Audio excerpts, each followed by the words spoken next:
yang Chevening dan LPDP. Kali ini karena menjelang pemilu, harapannya kita tidak jengah gitu. Yang kita tonton di YouTube, di televisi itu kan sosok gitu ya.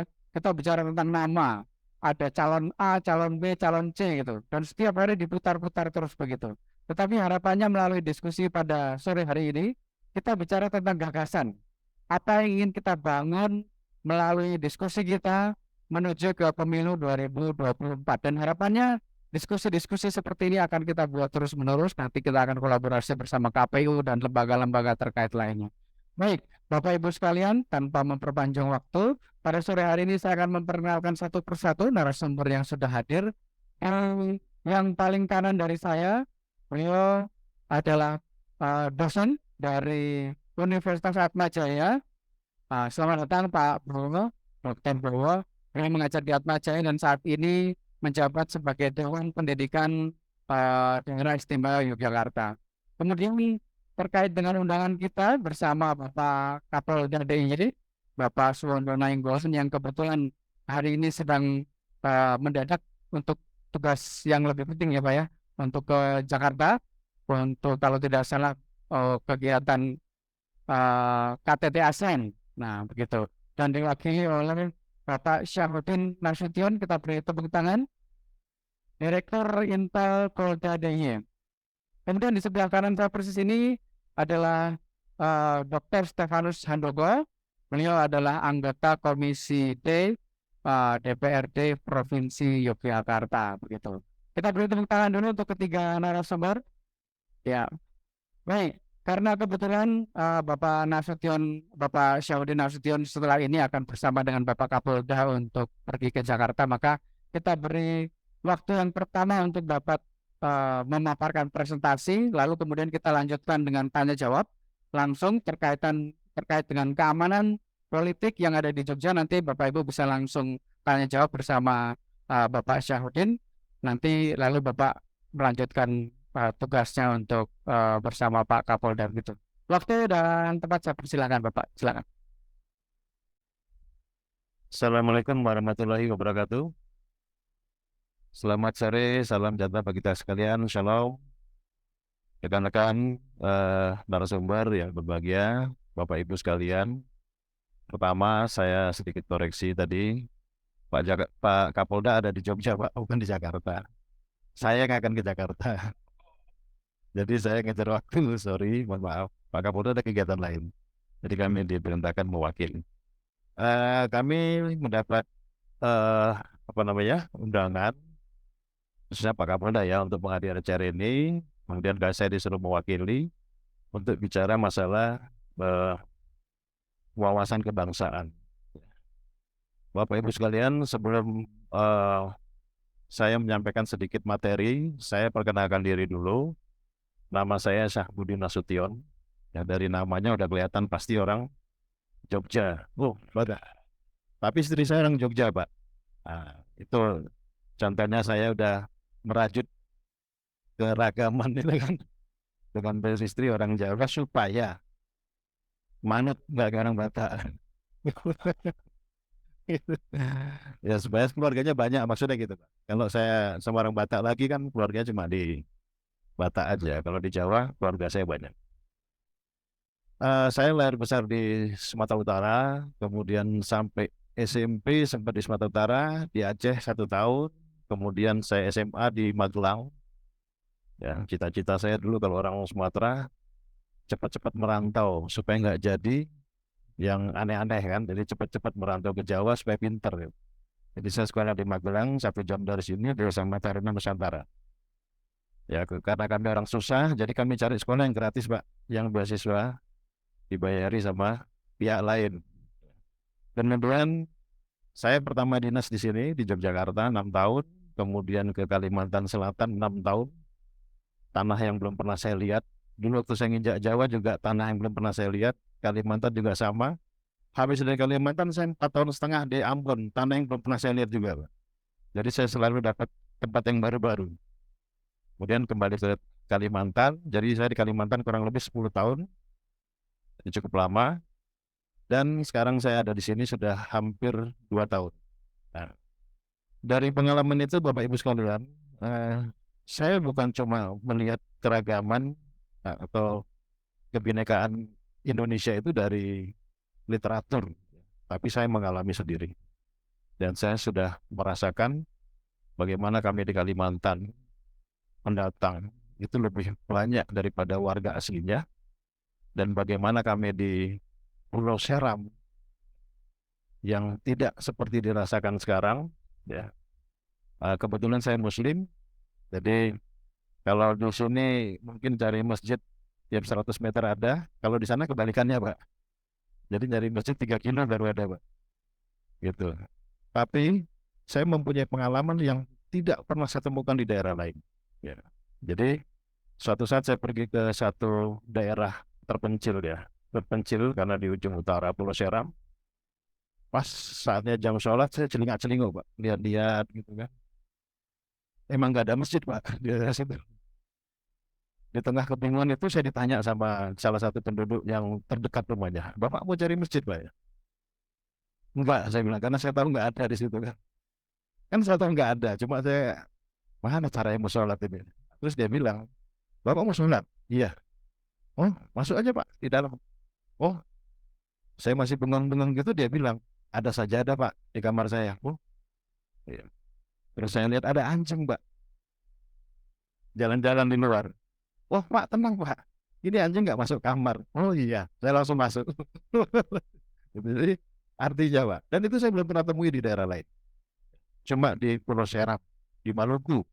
Kalau yang belum tahu Pulau Seram, ya, cuma di sana. Jadi artinya, eh sebetulnya orang Indonesia di Kalimantan juga sama Pak. Di Kalimantan itu warganya banyak Dayak, ada yang tidak punya agama, ada yang Kristen, ada yang Muslim Dayaknya. Jadi macam-macam beragam. Sama juga. Walaupun pelihara babi, tapi eh mereka punya keluarga berbagai agama. Jadi tidak ada kekhawatiran. Ya. Jadi kalau Bapak Ibu melihat yang aneh-aneh kadang-kadang ada di tanah Jawa, itu sangat sangat aneh bagi saya yang cukup lama di Kalimantan dan lama di Maluku. Jadi itu gambarannya. Kita tahu bahwa Indonesia itu 17.000 lebih pulaunya kan. Kalau boleh tahu di sini, siapa yang pernah tinggal di atas lebih dari 6 pulau? Lebih dari 6 pulau. Berapa sini? Satu, Pak Steve. Dua, ya dua. Nggak banyak ya. Tiga. Ya, saya udah tinggal di 6 pulau. Tinggal. Bukan bukan sebentar ya, cukup lama-lama. Ya. Jadi kita punya 17.000 pulau. Kapan kita sampai ke 17.000? Nggak mungkin. Di Seram bagian barat itu pulaunya seratusan. Yang saya datangi nggak sampai 10. Jadi bisa dibayangkan. Kita punya cukup banyak suku bangsa. Dalam catatan kami, setidaknya lebih dari 1.300 suku, 700-an lebih bahasa daerah, dan berbagai agama serta kebudayaan. Ya. Itu keragaman yang kita bisa lihat. Kemudian Jogja, Jogja, kota yang dulu cuma saya dengar dan saya baca dari RPUL. Nah, ini yang ada di mahasiswa kayaknya bingung nih, RPUL itu apa ya? Pasti masih ingat ya, RPUL. Oh enggak juga ya, berarti usia kita agak-agak deket kali ya. RPUL itu rangkuman pengetahuan umum lengkap. Itu Google-nya zaman dulu dalam bentuk buku. Ya, ensiklopedia tapi versi murah lah. Versi murah. Itu namanya RPUL. Dulu saya hafal lagu-lagu daerah, hafal nama-nama kabupaten se-Indonesia, dan hafal nama provinsi, ibu kotanya di mana. Walaupun saya nggak pernah berangkat, belum pernah lihat, itu dari RPUL. Saya tahu daerah itu terkenal dengan danaunya, terkenal dengan kopi, terkenal dengan pariwisata dari RPUL. Yang satu-satu akhirnya saya datangi. Kenal lagu Paris Berantai yang Kota Baru Gunungnya Mbak Mega. Sampai saya tinggal di bawah gunung itu sendiri. Oh ini gunungnya yang di lagu-lagu itu. Kota Baru Gunung Mbak Mega. Itu dari RPUL juga. Nah, dulu kita mengenal eh, keagamaan itu dari situ. Nah, Jogja itu salah satu kota yang dulu ingin saya datangi dulu ya. Dulu kita pas pernah ke Jogja, kayaknya Jogja ini indah sekali. Jadi waktu saya sekolah di Magelang, setidaknya sebulan sekali paling enggak saya datang ke Jogja, cuma untuk ke Malioboro, jalan-jalan, beli pernak-pernik, gantungan kunci, macam-macam, nomor-nomor kamar gitu, habis itu pulang. Dan sekian puluh tahun kemudian sekarang saya dilihat di sini orang-orang malam Lebaran, liburan Lebaran, jalan-jalan di Malioboro. Saya kadang-kadang berpikir ini mereka ngapain ya? Apa seperti saya dulu waktu lihat-lihat? Padahal nggak ada apa-apa di sana, cuma jalan-jalan aja. Ternyata sama. Jadi Jogja itu cukup ngangen nih karena labelnya banyak sekali. Kota wisata, kota pendidikan, kota seni, kota pelajar, kota toleran. Kota toleran, jangan lupa. Kenapa? Karena di sini terkenal dengan adabnya yang sopan santun. Ya. Jauh lebih sopan santun daripada di kampung saya, ya, di Sumatera Utara. Menurut kacamata dari sini. Tapi kalau kacamata dari Sumatera, gaya kami itu udah cukup sopan. Dan ada orang Medan nggak sih? Ada orang Medan. Ya. Cuma karena rumah kami jauh-jauh di kampung, jadi kami harus berteriak lebih kencang. Sama seperti orang Pulau Seram sana, gunung, ke lereng, panggil anaknya keras-keras. Jadi itulah intonasi terbaik yang bisa kami tunjukkan.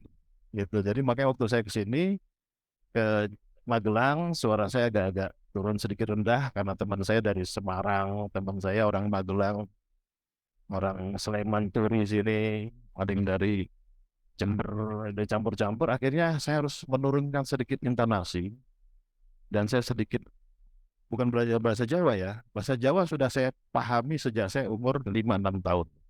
Karena di tanah kelahiran saya namanya Deli Serdang itu mayoritas orang Jawa. Jadi sampai sekarang alhamdulillah saya nggak bisa bahasa Batak, walaupun orang Batak karena lingkungannya orang Jawa. Jadi kita tergantung lingkungan. Nah itu Jawa terkenal dengan itunya, Jogja terkenal dengan sopan santun dan lain sebagainya. Dan kita harus akui bahwa melihat Indonesia secara lengkap salah satunya ada di Yogyakarta.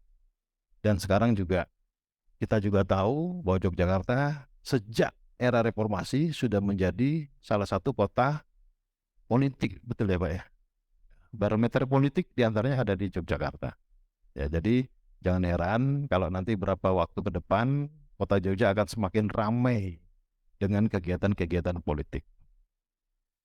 Dua sisi keragaman itu, keragaman yang ada di kita, Bapak Ibu sekalian, itu mempunyai dua konsekuensi. Ya, yang pertama itu merupakan satu kekuatan atau potensi pembangunan. Ya, kita akan bisa saling mengisi, saling memahami, dan kita harus yakin bahwa kita tidak harus sama. Ya. Keragaman, kebinekaan kita itu tidak harus sama, tidak harus sama. Karena kita nggak mungkin bisa sama, nggak mungkin bisa sama. Laki perempuan nggak mungkin bisa sama. Ada istilah kesetaraan gender, tapi kalau di kantor kami nggak setara-setara amat kerjanya, karena yang perempuan ada cuti hamil 3-4 bulan, yang laki-laki nggak ada cuti yang selama itu. Ya, padahal kami kepingin juga cuti yang agak lama-lama, tapi nggak ada alasan. Berbeda kan? Berarti kan berbeda. Tidak bisa sama. Ya.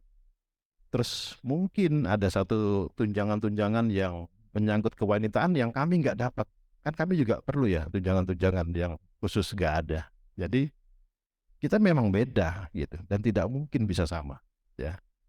Yang bisa hanyalah tanda kutip penyetaraan, bukan betul-betul sama. Tapi potensi keragaman itu selain tadi merupakan satu kekuatan, juga menjadi potensi konflik. Ya. Potensi konflik bagi orang-orang atau kelompok yang tidak paham, yang temennya nggak banyak, yang mainnya kurang jauh. Gitu. Ya, kalau dia cuma bermain-main di Jogja saja, terus dia bicara keragaman, terus dia kaget kalau punya tetangga, sukunya beda, agamanya lain, hadap sembahyangnya lain, harinya beda, berarti dia nggak punya teman, mainnya kurang jauh, ya, asli kurang jauh, ya. Kalau dia kaget melihat orang di jalan ada warna kulitnya hitam, lebih hitam dari saya, sama, dia juga kurang jauh mainnya. Ya, hanya kita nggak membiasakan diri, belum terbiasa, sehingga kita kadang-kadang tidak melihat orang. Ya, nah, saya sangat bersyukur pernah 4 tahun setengah di Maluku, di Seram. Saya punya teman-teman seperti keluarga sendiri sampai sekarang. Mereka masih WA saya, telepon saya di hari raya. Demikian juga saya kepada mereka. Dan saya sampai lupa dia orang Maluku apa bukan gitu. Karena kita nggak tahu, biasa aja gitu. Cuma kadang-kadang segelintir orang di tempat lain justru masih sibuk dengan perbedaan-perbedaan itu. Ya, seharusnya kita menganggap biasa aja. Nah, saya lihat di sini ada contoh yang sangat mudah. Bapak Ibu silakan sekali-sekali datang ke eh, apa ya namanya, department store lah ya, department store. Coba lihat penjaga-penjaganya, salesnya, sales namanya SPG ya. Coba lihat. Kalau kami dulu di Ambon sana, semua jenis ada, ya. Ada yang orang lokal, ada yang pendatang, ada yang dari suku luar, dari luar Indonesia, ada yang berhijab dan sebagainya. Coba lihat di sini. Pernahkah kita melihat SPG penjaga dari saudara-saudara kita? Saya nggak pernah lihat. Aneh, karena mata kita tidak terbiasa. Sehingga kadang-kadang kita tidak melihat keragaman itu sebagai suatu anugerah. Tapi pada saat kita di tempat lain, tentu kita menganggap itu berbeda dan itu potensi besar kita untuk membangun negara ini.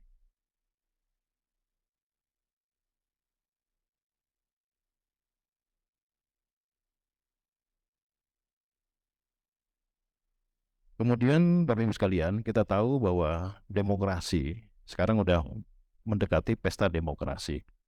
Demokrasi sendiri adalah, kalau dulu kita belajar-belajar sejarah itu, pemerintahan dari rakyat, oleh rakyat untuk rakyat. Itu yang saya ingat ya, karena saya nggak terlalu pintar dulu sekolahnya. Jadi saya ingat seperti itu. Jadi pemerintahan oleh rakyat, intinya itu. Ya, jadi eh, pemerintahan oleh rakyat itu tentu saja tidak berdasarkan maunya sekelompok dan segelintir orang. Semuanya harus berdasarkan musyawarah untuk kepentingan bersama.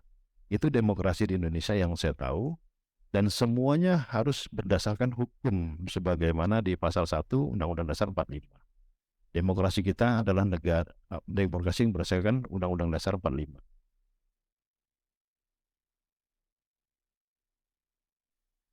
Kemudian salah satu filsuf ya, John Dewey dari Amerika, itu demokrasi memiliki nilai-nilai dasar antara lain ya yang saya sempat catat, toleransi.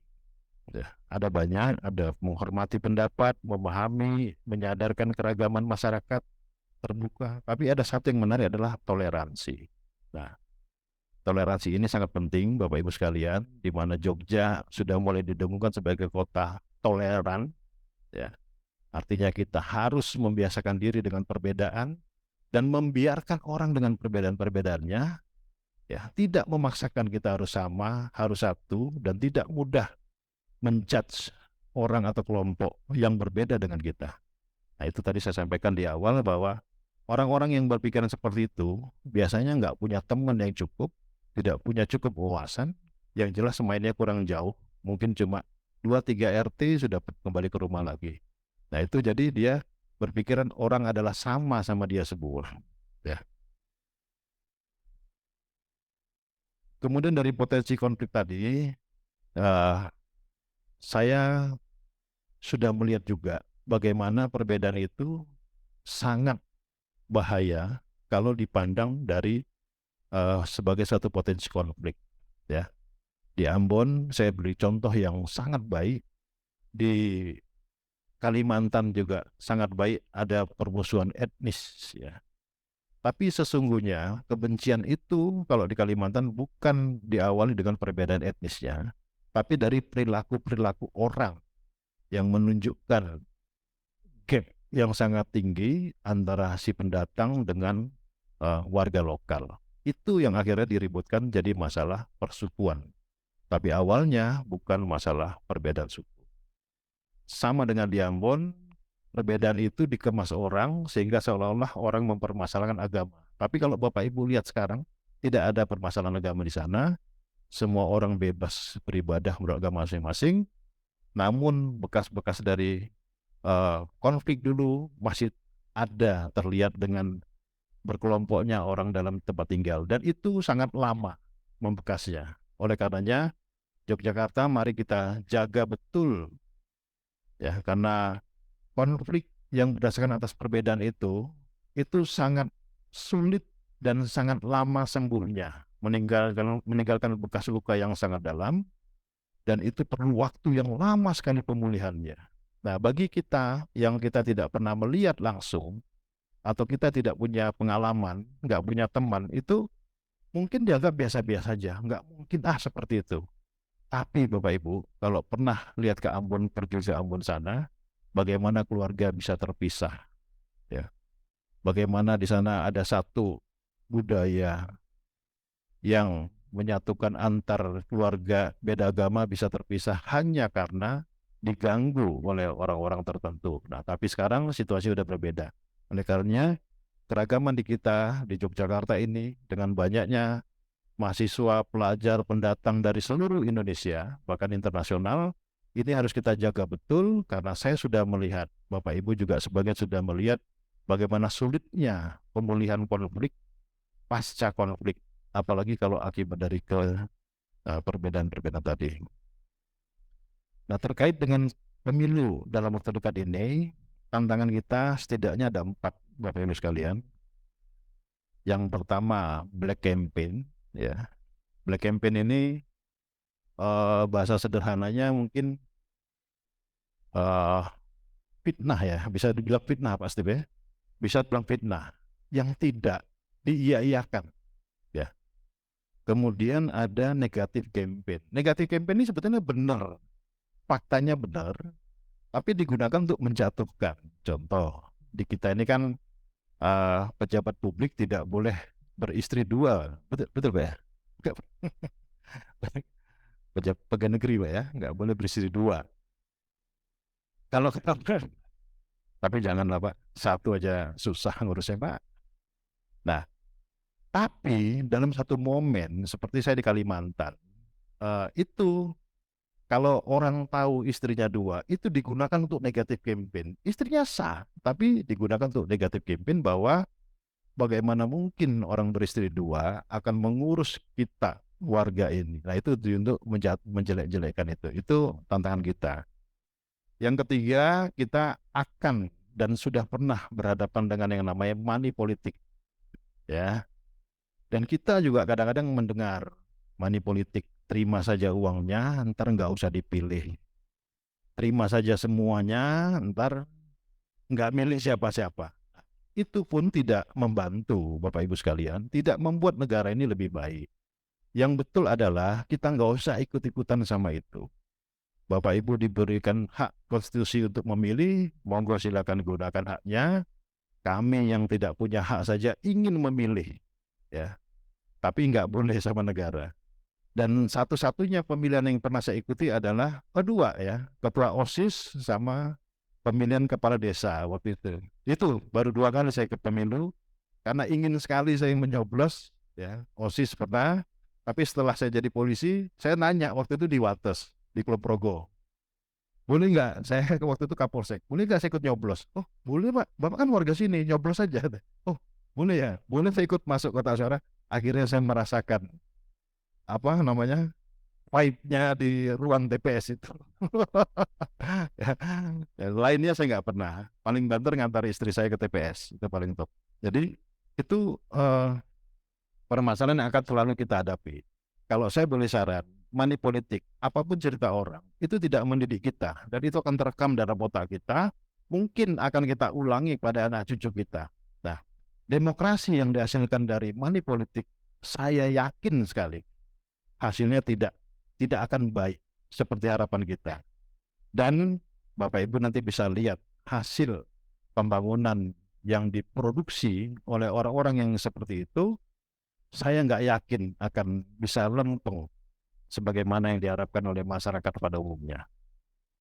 Dan yang keempat, tantangan kita dalam pemilu ini adalah hoax. Hoax. Dan ini sudah mulai, Bapak Ibu sekalian. Silakan lihat hampir di semua platform media sosial ada, media online ada. Pemilu-pemilu yang lalu kita juga sibuk dengan kasus ini. Pemilu yang akan datang ini, saya sangat yakin sekali masih akan ada produksi-produksi hoax. Ya. Nah, ini kita perlu benteng yang sangat kuat, kita perlu penegakan hukum yang sangat kuat. Oleh karenanya, saran kami, Bapak Ibu, hati-hati. Banyak peristiwa hoax menyebabkan konflik, banyak peristiwa hoax menyebabkan rumah dibakar, orang dibunuh, dan lain-lain. Ya, jadi kita tidak mungkin mengikuti terus hoax ini. Yang perlu kita kerjakan adalah berpikir sedikit rasional, diskusilah sama orang-orang yang kita kenal, dan jangan lupa ada kantor polisi. Biar kami selesaikan secara hukum apabila memang ada, ditemukan, atau bisa dibuktikan. Itu mungkin Bapak Ibu sekalian yang bisa kami sampaikan dalam kesempatan yang baik ini.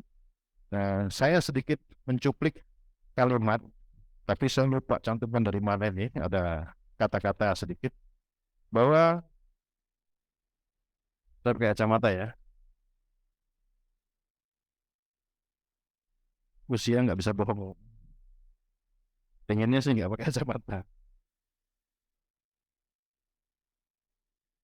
Saya menemukan sedikit kalimat dari berbagai sumber bahwa di daerah istimewa Yogyakarta yang diyakini oleh masyarakatnya sebagai salah satu pedoman dalam hidup berdemokrasi untuk mewujudkan masyarakat yang ayem, tata titi, tentram, tertata harja.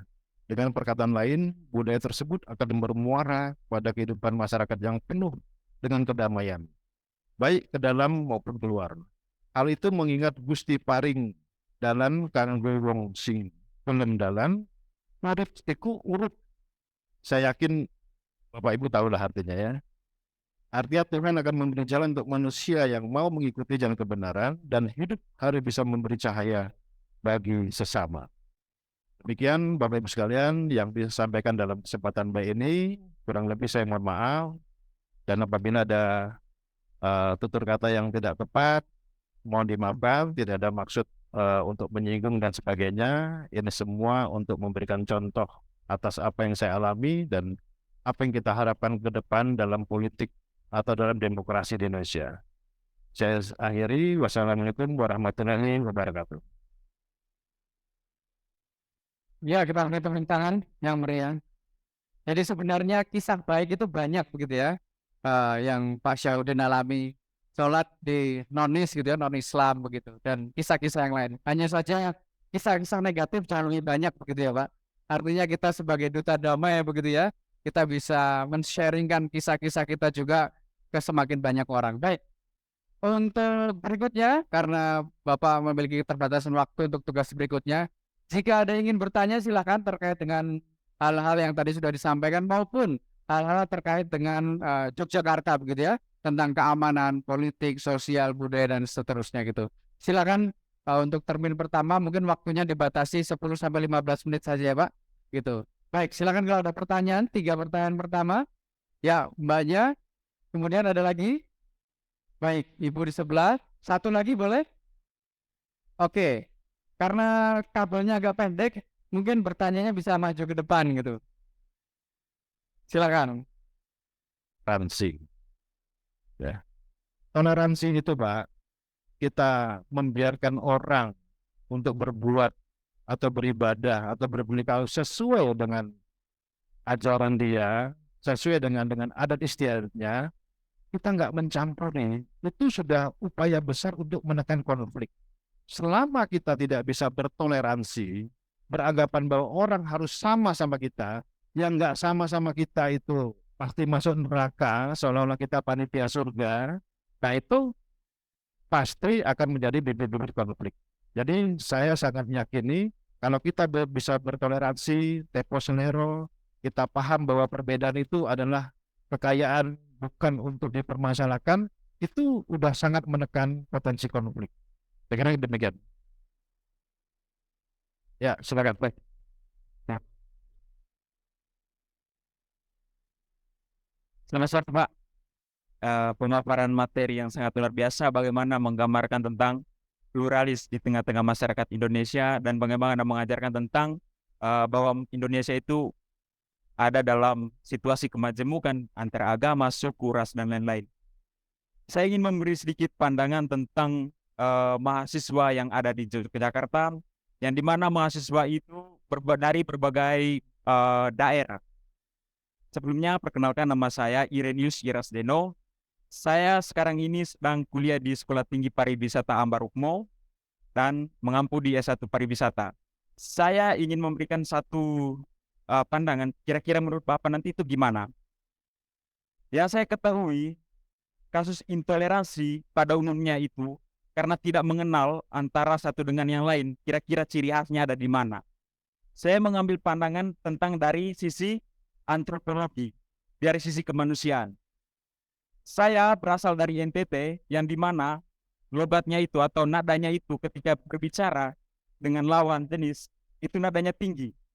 Jadi ketika saya berada di Tanah Jawa pertama kali saya mengalami yang namanya self culture, di mana saya itu berhadapan dengan budaya yang luas. Nah, di situ saya menemukan beberapa diksi yang sangat berpengaruh ketika kita menggunakannya di sini. Tapi di sana itu biasa-biasa saja. Misalnya saya mengambil contoh. Yang pertama, saya, kalau misalnya bahasa Indonesianya itu, saya sudah makan. Kita di Indonesia Timur pada umumnya, saya su makan. Nah, kata su ini berkonotasi di Pulau Jawa ini bermakna hal yang tidak baik. Yang berkaitan dengan permisi, mohon cakap, asli. Nah, inilah yang membentukkan kita terhadap budaya tersebut. Jadi, pandangan saya mengenai hal ini adalah bagaimana kampus ketika penerimaan mahasiswa baru memberikan sebuah wadah untuk menggambarkan budaya di antara masing-masing pulau atau masing-masing daerah. Di situ pengenalan pertama yang paling penting yang harus ditanamkan di antara setiap mahasiswa. Dan saya rasa ini akan meningkatkan intoleransi di antara satu sama lain. Melalui pengenalan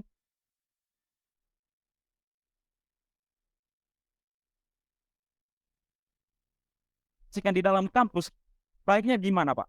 Karena ini kasusnya itu dari hal kecil, dia akan terus, jika dibiarkan ini akan membuat sebuah paradigma stereotip kepada setiap mahasiswa, bahwasannya masyarakat Indonesia Timur itu pada umumnya itu anarkis, karena memang nada tinggi itu, karena tidak ada sebuah wadah untuk pengenalan gitu Pak.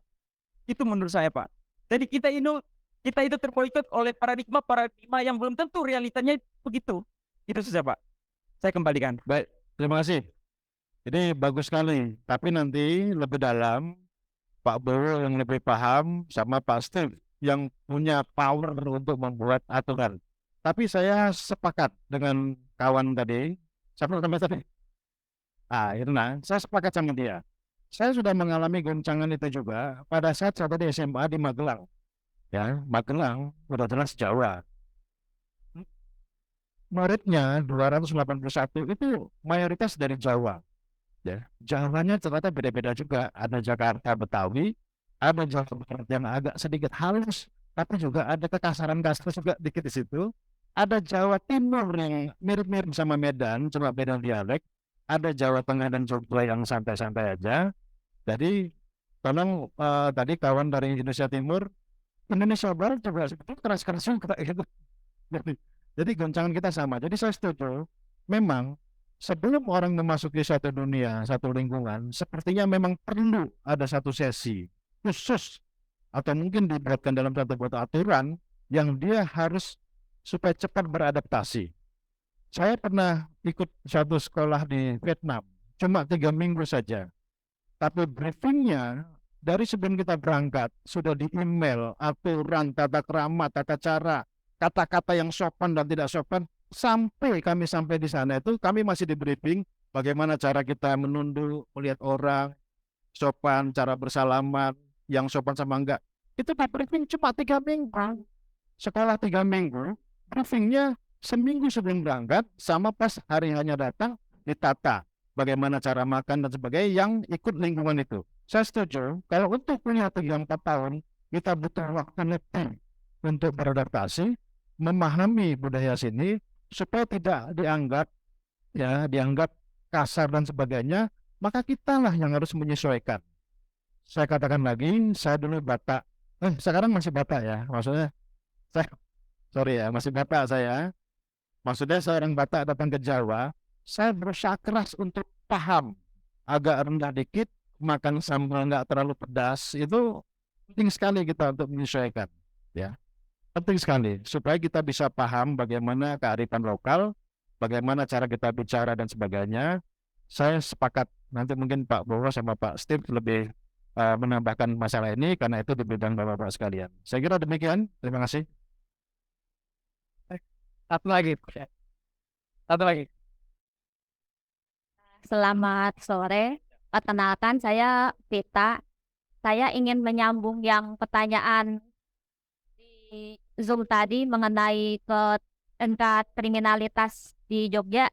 Itu saya yang bertanya-tanya kenapa semakin menjelang pemilu semakin tinggi tingkat kejahatannya dan bagaimana harusnya tuh ada lebih dipertegas terutama makin ke sini tingkat kriminalitasnya usia remaja itu seakan-akan ya hanya dibina terus di secara kekeluargaan lalu dilepas padahal sudah ada beberapa bahkan makan korban jiwa dan ini saya bahkan dapat pengalaman langsung dari sepupu saya sendiri, sepupu dekat.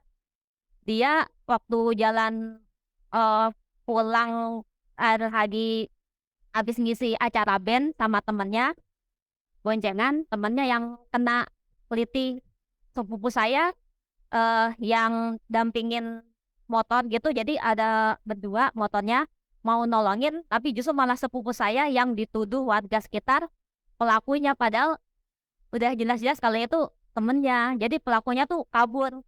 Terus belum lama ini adik saya sendiri eh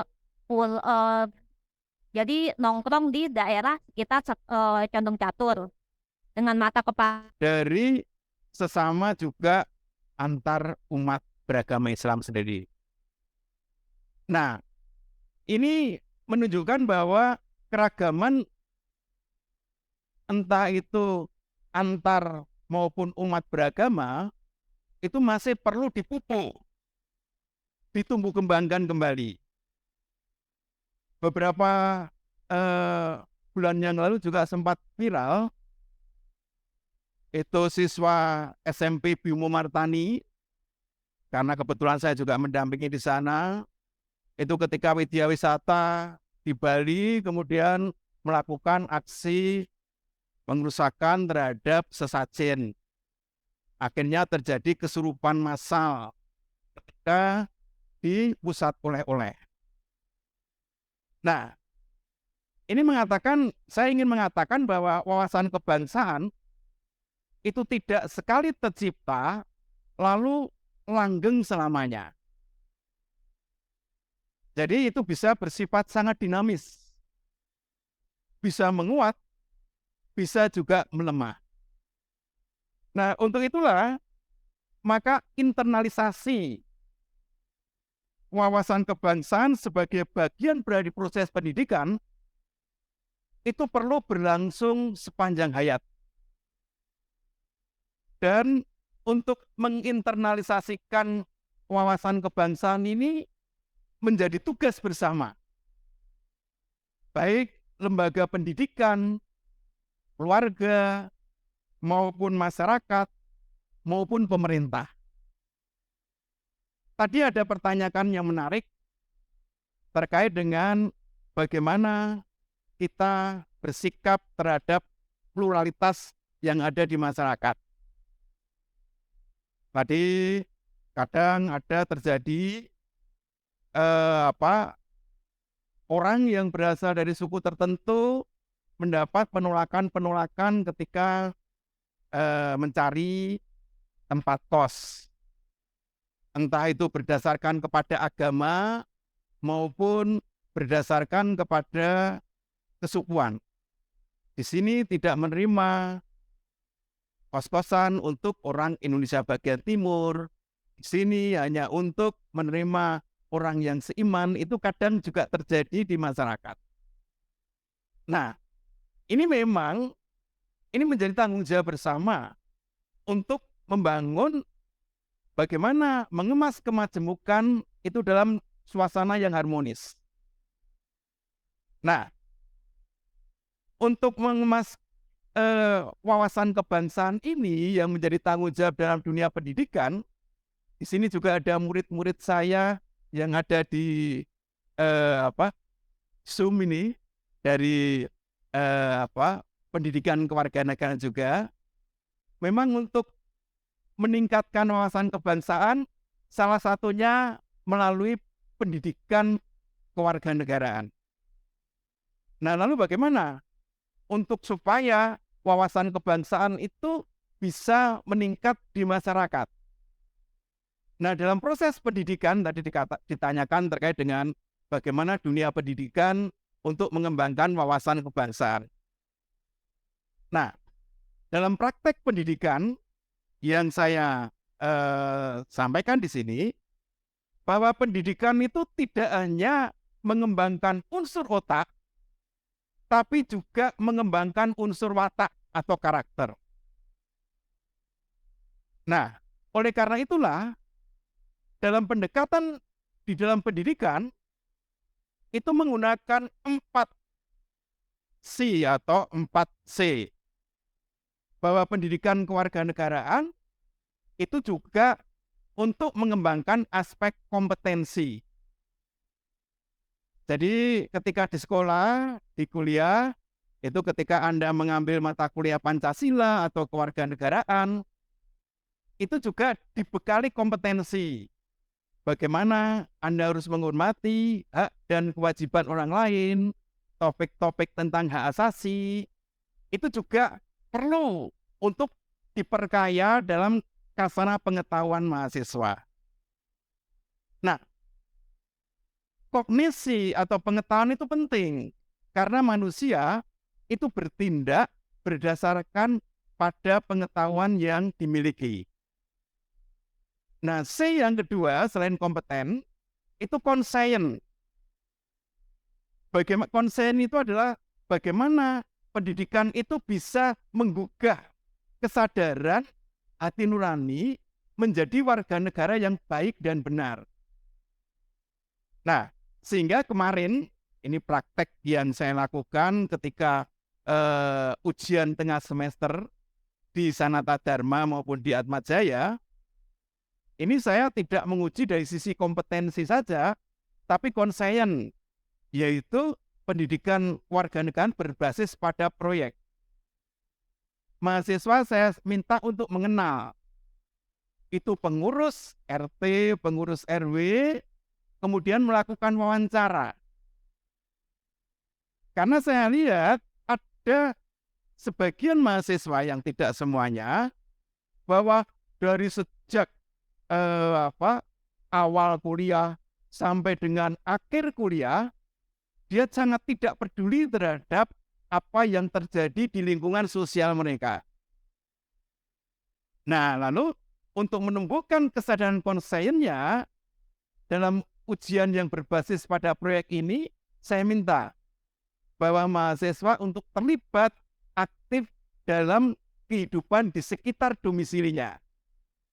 Mereka saya minta untuk menanyai kepada ketua RT, ketua RW, terkait dengan persoalan-persoalan sosial budaya apa yang terjadi dan menjadi keprihatinan di mana Anda berdomisili.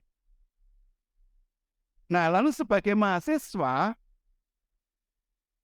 Anda berusaha untuk menggali lebih lanjut akar masalah dari persoalan sosial budaya yang ada di sekitar itu apa. Nah, lalu solusi apa? Nah, ini selain konsen dalam metode pendidikan kewarganegaraan untuk membangun kesadaran masyarakat kita itu majemuk, itu juga compassion. Compassion itu terkait dengan apa yang dapat Anda berikan sebagai mahasiswa untuk kebaikan lingkungan yang terdekat di sekitar Anda.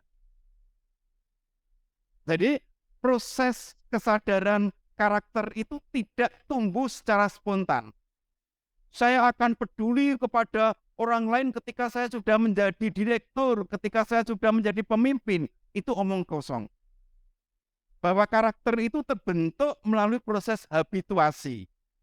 Nah, itu lalu dalam ujian berbasis proyek pendidikan kewarganegaraan ini, kemudian saya coba mahasiswa untuk apa yang bisa Anda sumbangkan, kontribusi apa yang bisa Anda sumbangkan untuk kebaikan di mana Anda berdomisili. Ini kan untuk membangun konsep wawasan kebangsaan. Jangan bertanya apa yang dapat negara dan bangsa berikan kepadamu, tapi apa yang dapat Anda sumbangkan sekecil apapun untuk kebaikan bangsa dan negara. Nah, dari identifikasi persoalan sosial budaya yang ada di sekitarnya ini, diharapkan bahwa tumbuh kesadaran, kepekaan, kepedulian untuk berpartisipasi aktif dalam menyelesaikan persoalan-persoalan yang ada di sekitar. Nah, pengembangan wawasan kebangsaan itu tidak cukup hanya hangat-hangat tai ayam, hanya berhenti ketika kita selesai kuliah pendidikan kewarganegaraan. Nah, yang ketiga itu komitmen. Jadi komitmen apa? Itu yang akan Anda bangun terus-menerus untuk berkontribusi bagi kebaikan masyarakat di sekitar Anda. Nah, dengan metode 4C tadi, kompeten, conscient, lalu compassion, dan komitmen, itu diharapkan bahwa orang yang berasal dari luar Jawa pun itu juga bisa memahami karakter yang ada di masyarakat sekitar. Jadi ibarat ya, kita itu masuk kandang kambing, ya mengembik. Kalau kita masuk kandang kuda, ya meringki. Nah, disinilah di mana bumi dipijak, di situ langit dijunjung. Nah, dalam proses pendidikan kesadaran untuk berbangsa dan bernegara, itu membutuhkan praktek. Dalam pendidikan itu membutuhkan praktek karya nyata, dan itu melalui proses pembiasaan terus-menerus. Itu. Nah, tadi juga disinggung bahwa untuk mengembangkan wawasan kebangsaan, itu juga harus dimulai dari lingkungan yang terdekat, yaitu dari keluarga. Saya sepakat sekali bahwa untuk membangun semangat toleran harus dimulai dari keluarga yang terdekat.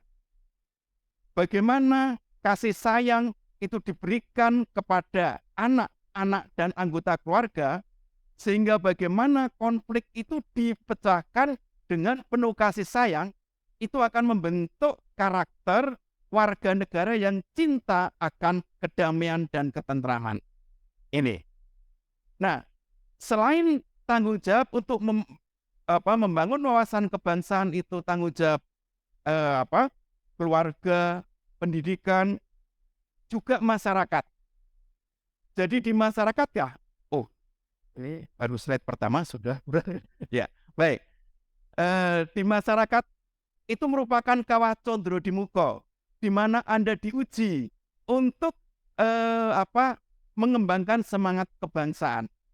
Jadi kalau ada organisasi-organisasi itu kan wadah demokrasi, itu tempat pengembangan karakter Anda. Ikutlah, karena di situ wawasan kebangsaan itu bisa muncul di situ. Nah, di dalam pemerintah, saya memberikan apresiasi yang sangat positif bahwa pemerintah khususnya di DIY yang dimotori oleh Pak Stef ini, itu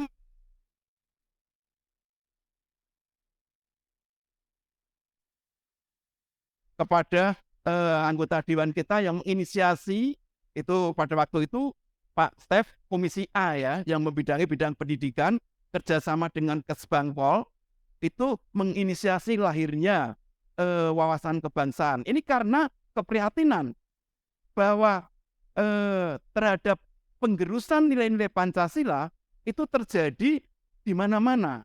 Bahkan di Kemendagri sendiri 19,4% dari data yang ada itu tidak setuju terhadap Pancasila sebagai dasar negara. Nah, baik, saya langsung ke slide yang berikutnya, bahwa paham kebangsaan Indonesia itu lahir bukan karena faktor alamiah. Kebangsaan Indonesia itu lahir karena adanya tekad yang tumbuh akibat adanya penindasan dari penjajah. Jadi adanya aksi penindasan lalu memunculkan reaksi untuk bersatu dalam satu bangsa melawan aksi penindasan. Nah, itu lalu gerakan kebangsaan itu lalu muncul. Sehingga Ernest Renan berpendapat bahwa bangsa itu lahir karena dilandasi asas kerohanian, yaitu kehendak yang kuat untuk bersatu,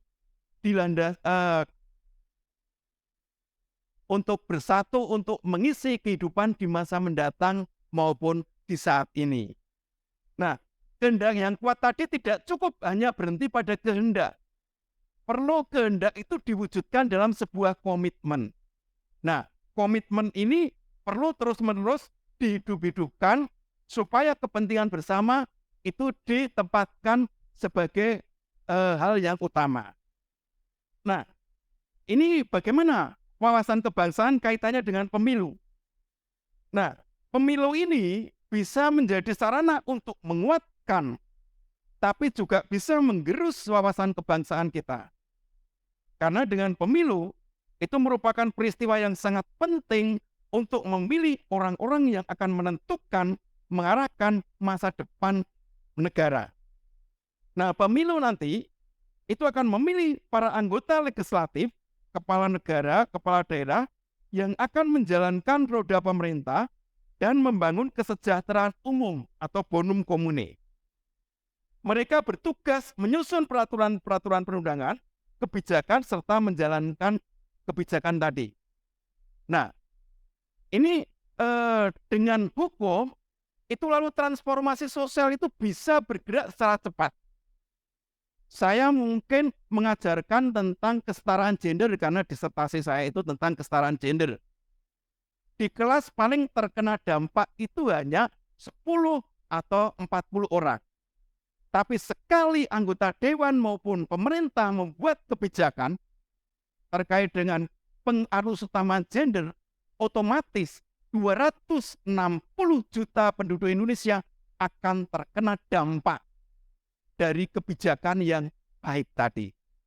Nah, oleh karena itulah pemilu sebagai bagian dari proses politik hendaknya kita menghasilkan kepemimpinan yang menjalankan amanat pendiri negara tertuang dalam pembukaan Undang-Undang Dasar 45 alinea keempat, yaitu pemimpin yang benar-benar bisa mewujudkan ketertiban dunia, mencerdaskan kehidupan masyarakat, ikut memajukan kesejahteraan umum, itu sesuai dengan amanat dari pendiri negara kita. Lalu sebagai mahasiswa kita bisa berbuat apa pada waktu pemilu? Nah, dengan Anda terlibat aktif dalam proses pemilu, berarti Anda terlibat dalam mewujudkan pemilihan umum yang jujur, adil, dan bermartabat. Dalam pendidikan yang berbasis proyek, itu pendidikan kewarganegaraan, itu bisa diarahkan pas konsep demokrasi, kemudian tidak perlu ceramah panjang lebar, langsung pas peristiwa pemilu, mahasiswa diarahkan menjadi tim pemantau, lalu melihat praktek kecurangan-kecurangan, lalu mengidentifikasi masalah, atau dia terlibat aktif memilih calon-calon yang memang sesuai dengan track record beliau bahwa dia bisa mewujudkan kesejahteraan umum, itu adalah wujud pengembangan wawasan kebangsaan. Nah, yang menjadi masalah habis. Ya. Jadi di sini 1 menit saja, bahwa politik identitas itu bisa berbahaya ketika itu kemudian atas dasar identitas lalu mengkotak-kotakkan kepada kelompok-kelompok tertentu. Bahayanya apa? Secara singkat di sini saya sebutkan dalam slide, bahaya politik identitas itu bisa mengancam keutuhan NKRI. Jadi masyarakat bisa terpolarisasi. Di sini ada partai Tuhan, partai setan, kelompok kecebong, kelompok kampret, dan itu saling menghujat, saling membenci satu dengan yang lain. Lalu menimbulkan perselisihan, lalu mengancam keberagaman, menimbulkan polarisasi, pragmatisme dalam kekuatan politik. Nah, oleh karena itulah, dalam konteks pemilu ini, kita harus menempatkan bahwa Indonesia itu rumah bersama. Jadi kemajemukan itu sebuah keniscayaan, tapi dalam hal ini bagaimana kemajemukan itu dikelola secara harmonis supaya konflik itu bisa dipecahkan secara damai untuk perbaikan ke depan. Nah, saya melontarkan beberapa prinsip etis untuk mengembangkan wawasan kebangsaan yang saya kutip dari Monsinyur Sugio Pranoto, bahwa kita bisa menjadi 100% seorang religius juga 100% patriotisme. Jadi tidak perlu mentertentangkan antara agama dengan kesetiaan agama terhadap kesetiaan terhadap negara. Itu beberapa prinsip etis di situ dalam slide terakhir saya sebutkan di situ. Kita harus mengembangkan prinsip cinta terhadap tanah air, sikap peduli dan aktif, lalu option for the poor, hormat terhadap martabat manusia, berpola hidup ugarian itu sama tiowar. Lalu menjunjung tinggi keadilan dan berpikir kritis sintesis. Jadi perbedaan itu bukan untuk dipisahkan, tapi bagaimana dikemas secara harmonis. Saya pikir itu nanti kalau ada penjelasan yang lain, nanti kata perdalam lagi dalam diskusi. Terima kasih. Baik, terima kasih kepada Pak Bowo Suliantoro. Berikutnya kita akan mendengarkan paparan dari Bapak Dr. R. Stefanus Christian Handoko, Skom MM, anggota Dewan Perwakilan Rakyat Daerah DIY 2019-2024, Komisi A pada 2019 sampai 2022, dan sebagai Komisi D, anggota Komisi D dari 22 hingga 2024. Kesempatan kami berikan, silakan. Terima kasih. Saya akan langsung aja. Saya dikasih waktu berapa? 15 menit atau 15 menit? Oke. Oke. Karena tadi seru sekali dengan Pak Nasution. Nah, saya akan melanjutkan. Jadi saya kebagian terkait dengan bagaimana bercerita terkait dengan peran anggota Dewan terkait dengan Onje. Azan dulu ya. Lanjut lagi.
terutama apa yang sudah dilakukan eh, pemerintahan Daerah Istimewa Yogyakarta.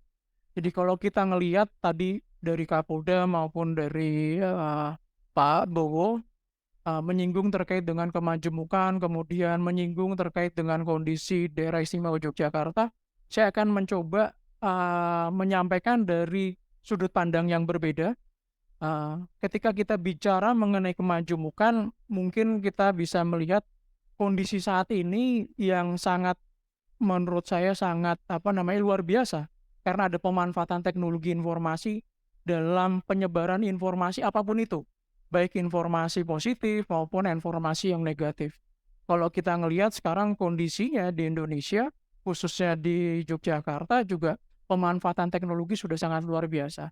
Kalau berdasarkan data kita bisa melihat bahwa ada lebih dari 300 juta mobile connection. Artinya apa? Dengan jumlah penduduk yang hanya 270-an juta, tapi ternyata di Indonesia ada banyak sekali smartphone yang terkoneksi dengan internet, kemudian itu bisa dimanfaatkan untuk berbagai macam hal. Jadi ini potensi yang sangat luar biasa ketika kita bicara mengenai kemajemukan, bicara mengenai wawasan kebangsaan. Jadi ada dua belah sisi, atau bisa menjadi hal yang baik ataupun menjadi hal yang buruk. Jadi ada potensi yang bisa muncul menuju kebaikan, tapi juga ada muncul peluang untuk menjadi suatu hal yang negatif terkait dengan kondisi digital landscape kita. 277, tapi kita bisa melihat bahwa data yang kita dapat bahwa ada sekitar 370 smartphone yang terkoneksi. Ini sangat luar biasa, potensinya sangat luar biasa. Dan bahkan kalau kita ngelihat di Indonesia ini yang menarik ini. Kita hidup 24 jam, tapi 8 jam lebihnya kita hidup di dalam ruang-ruang digital. Bahkan mungkin ada istilah ketika kita bangun pagi, yang dicari pertama kali bukan pasangan kita, tapi HP kita. Dan ternyata itu tercapture juga dengan data yang Bapak Ibu sekarang lihat, bahwa hampir 9 jam. Artinya sepertiga hidup kita kita isi dengan ruang-ruang digital. Dan ternyata kondisi semacam ini juga didorong gerakan-gerakan entah itu di luar negeri maupun di Indonesia sendiri, bahwa kita harus bersiap dengan revolusi industri. Revolusi industri ini mendorong semuanya. Jadi orang mau nggak mau bertransformasi digital. Kenapa saya menyoroti ini? Ternyata tadi yang disampaikan dari Pak Nasution dari Kapolda cerita bahwa muncul hoax, muncul fitnah, muncul gorengan-gorengan terkait dengan politik, terkait dengan isu apapun juga ternyata juga bermunculan dari sosial media. Kalau kita ngelihat tadi bahwa kondisi di Indonesia penduduknya sangat banyak yang terkoneksi. Bahkan kalau kita ngelihat sekarang generasi milenial nggak mungkin enggak. Itu sekarang kondisinya adalah terkoneksi dengan sosial media. Bayangkan dari 277 juta, 300 jutanya itu terkoneksi dengan smartphone ataupun device yang lain. Artinya apa? Ini potensi yang sangat luar biasa untuk bergerak ke arah yang macam-macam. Entah itu ke positif maupun ke negatif. Terkait dengan tema kita wawasan kebangsaan, saya berharap bahwa dengan pemanfaatan teknologi ini kita sama-sama untuk menyampaikan hal-hal yang positif. Bagaimana kita memerangi politik identitas. Kalau kita ngelihat di digital landscape-nya terkait dengan industri 4.0 mendorong transformasi, kita bisa melihat teman-teman semua, Bapak Ibu semua. Ini hampir semua lini kehidupan kita sekarang terkoneksi dengan jaringan internet ataupun terkoneksi dengan teknologi. Mau belajar, mau belanja, bahkan dalam kehidupan politik kita terkoneksi, saling terkoneksi. Dan ini yang menjadi kecemasan kita, menjadi kecemasan teman-teman di DPRD beberapa waktu yang lalu. Makanya kita mencoba untuk mendorong adanya berbagai macam perda yang bisa memayungi ataupun bisa menjadi dasar bagi kita untuk menjaga Daerah Istimewa Yogyakarta tetap dalam koridor yang baik. Jadi yang pertama 2019 kita punya perda terkait dengan pemanfaatan teknologi informasi dan komunikasi. Dan kalau kita ngelihat memang sekarang eranya sudah bertransformasi. Banyak orang bilang, Pak, saya gaptek, Pak, saya tidak tahu tentang teknologi. Tapi kalau kita ngelihat di di survei yang dilakukan oleh Kominfo, daerah istimewa Yogyakarta termasuk daerah yang memiliki literasi digitalnya cukup baik. Nah, ini menjadi dua sisi yang mengkhawatirkan juga. Dari satu sisi akan dibanjiri informasi-informasi dan kemudahan-kemudahan terkait kita mencari informasi. Tapi di satu sisi juga nanti akan bermunculan informasi-informasi negatif yang juga dapat membingungkan masyarakat. Dan kalau kita melihat untuk khususnya Yogyakarta, daerah istimewa Yogyakarta, kita melihat bahwa sekarang ini sebenarnya wilayah kita, daerah istimewa Yogyakarta ini sudah masuk kepada generasi yang sudah berbeda. Masyarakat 5.0. Jadi artinya apa? Masyarakat yang sudah sangat erat dengan kehidupan ruang-ruang digital. Jadi kalau kita melihat di sini ataupun di luaran sana juga, semua orang sudah terkoneksi. Sudah biasa menggunakan smartphone untuk beraktivitas macam-macam. Dulu mungkin hanya kalangan tertentu saja yang menggunakan smartphone. Tapi kalau kita ngelihat remaja, generasi milenial, generasi Z, bahkan anak SD, SMP pun terkoneksi dengan smartphone. Jadi itu menjadi peluang dan tantangan bagi kita. Nah, bagaimana dengan kemajemukan yang ada di Yogyakarta dan kaitannya dengan pemanfaatan teknologi, teman-teman? Jadi buat Bapak Ibu yang di sini, mungkin kita bisa masuk ke slide yang Yogyakarta terkait dengan kemajemukan. Kita bisa lihat bahwa di Yogyakarta miniaturnya Indonesia. Tadi disampaikan Pak Kapolda, kemudian disampaikan Pak Wibowo juga, bahwa Indonesia ataupun Yogyakarta ini sangat majemuk. Kalau saya ngelihat dari sisi mahasiswa saja, bisa kita ngelihat bahwa ada 350.000 mahasiswa dari luar Yogyakarta, luar daerah istimewa Yogyakarta, yang berlatar belakang macam-macam. Suku bangsa, adat kebiasaan, agama, dan seterusnya. Ini menjadi Indonesia mini, teman-teman semua. Jadi Bapak Ibu semua, bahwa Yogyakarta tadi disampaikan menjadi barometer, betul. Karena di Yogyakarta, di daerah istimewa Yogyakarta, kita bisa melihat berbagai macam hal terjadi di Yogyakarta karena latar belakang yang berbeda-beda. Dan kalau kita ngelihat, suku, agama, ras, kebudayaan, adat istiadat ada di Yogyakarta. Ini menjadi hal yang menurut kita perlu kita sampaikan juga, bahwa kita punya pemahaman yang harus mencoba menjaga. Dengan adanya kemajemukan yang luar biasa, seharusnya kita tidak masuk ke dalam politik identitas. Jadi tadi disampaikan juga terkait dengan politik identitas, saya punya beberapa catatan terkait dengan jurnal-jurnal yang menyajikan kengerian, tanda kutip ini. Jadi banyak sekali peneliti-peneliti di berbagai negara, termasuk juga di Indonesia, melihat bahwa penggunaan politik identitas berefek sangat luar biasa terhadap kehancuran suatu negara. Di Yugoslavia, kemudian di Sudan, di Venezuela, dan di beberapa negara lain juga, ketika para politikusnya melakukan politik identitas, bukan hal yang menjadi kemajuan suatu negaranya, tapi kehancuran dari suatu negaranya. Dan kita melihat di Indonesia dengan kemajemukan yang sangat luar biasa, tadi saya sampaikan suku, ras, agama, kebudayaan, adat istiadat, itu bisa menjadi modal untuk dilakukannya politik identitas. Dan saya berharap ke depan, karena kita mendekati pemilu, Bapak Ibu semua yang ada di sini juga saling mengingatkan supaya tidak mendorong adanya politik identitas di masing-masing circle kita yang paling kecil. Jangan menyampaikan pilih si A karena agama, pilih si B karena suku, pilih si C karena kita sama-sama memiliki kepercayaan yang sama. Tapi kita berharap bahwa semangat kebersamaan, semangat keberagaman yang ditonjolkan, semangat untuk persatuan yang ditonjolkan. Karena potensi konflik, potensi kerusakan yang terjadi karena politik identitas yang kita tidak harapkan bersama. Kita berharap 2045 kita mencapai Indonesia Emas, Indonesia Maju. Tapi kalau kita mulai dari politik identitas untuk meraih kekuasaan, saya nggak yakin bahwa kita akan mencapai Indonesia Emas. Dan berbagai macam jurnal juga menyinggung sekarang bahwa sosial media ini yang paling parah. Sosial media menjadi ujung tombak untuk merusak, tanda kutip ini, merusak keberagaman.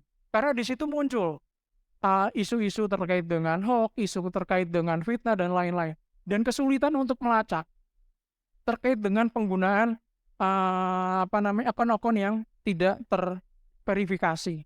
Jadi sosial media dan politik identitas memang menjadi momok buat pemilu di 2024. Dan kita melihat bahwa ke depan mudah-mudahan pemanfaatan sosial media tidak ke arah ke sana, tapi membangun ruang-ruang komunikasi yang lebih sehat. Jadi di DPRD maupun di pemerintahan kita juga kita sudah mendorong ke arah ke sana. Kita sudah memikirkan ke depan pemanfaatan teknologi bisa menjadi dua sisi, positif maupun negatif. Maka tadi disampaikan sama Pak Bowo juga bahwa di Yogyakarta kita punya yang namanya Perda Pendidikan Pancasila dan Wawasan Kebangsaan. Ini satu-satunya yang ada di Indonesia. Di wilayah lain kita belum pernah mendengar ataupun melihat adanya perda ini. Dan ini mendorong pemanfaatan teknologi informasi dan komunikasi sebagai salah satu media untuk menyampaikan terkait dengan wawasan kebangsaan. Tadi ada yang tanya, tadi Mas Irnas juga menyinggung, Pak, bagaimana dengan Yogyakarta yang sangat majemuk, mahasiswanya datang dari berbagai macam suku, apakah bisa didorong dengan adanya pemahaman terkait dengan budaya lokal? Sebenarnya beberapa waktu yang lalu Pak Gubernur bersama dengan Dewan Pendidikan juga mendorong terkait dengan rencana aksi pendidikan kejogjaan, keistimewaan. Nah, semacam itu. Di situ didorong terkait dengan pemahaman bagaimana bertingkah laku, bagaimana kita memahami budaya Yogyakarta dan seterusnya. Dan itu juga terkait dengan pemahaman-pemahaman terkait kemajemukan juga. Jadi mudah-mudahan ke depan kita bisa bisa bersinergi, tidak hanya pemerintah tapi juga kampus, organisasi kemahasiswaan, organisasi partai politik, kemudian yang lain-lainnya juga. Kuncinya terkait dengan bagaimana kita melawan politik identitas adalah kerjasama. Ini sudah time out, minta 1 menit. Jadi kerjasama dari semua pihak. Kita tidak bisa bekerja sendirian. Jadi melawan politik identitas kita harus bekerja sama. Ada instansi lembaga vertikal, kemudian pemerintah, perguruan tinggi, kemudian organisasi kemasyarakatan, organisasi kepemudaan, dan semua pihak. Kita harus bersama-sama menyuarakan. Tadi saya sampaikan bahwa ada segitu besar potensi di sosial media yang bisa mendorong ke arah negatif maupun positif. Yuk rame-rame kita mengisi ruang-ruang digital dengan konten-konten yang positif, konten-konten yang menyejukkan, konten-konten yang bisa memberikan pencerahan. Jangan sampai lagi muncul ruang digital diisi dengan hoax, diisi dengan fitnah, diisi dengan kebencian dan seterusnya. Dan yang paling utama di set saya yang terakhir adalah bagaimana peran kita semua. Karena sekarang perkembangan teknologi sudah sangat tinggi, saya berharap mahasiswa, masyarakat secara luas juga memahami pemanfaatan sosial media, big data, kemudian perangkat-perangkat teknologi lain, supaya kita bisa sama-sama memerangi politik identitas yang mengarah kepada perpecahan di masyarakat.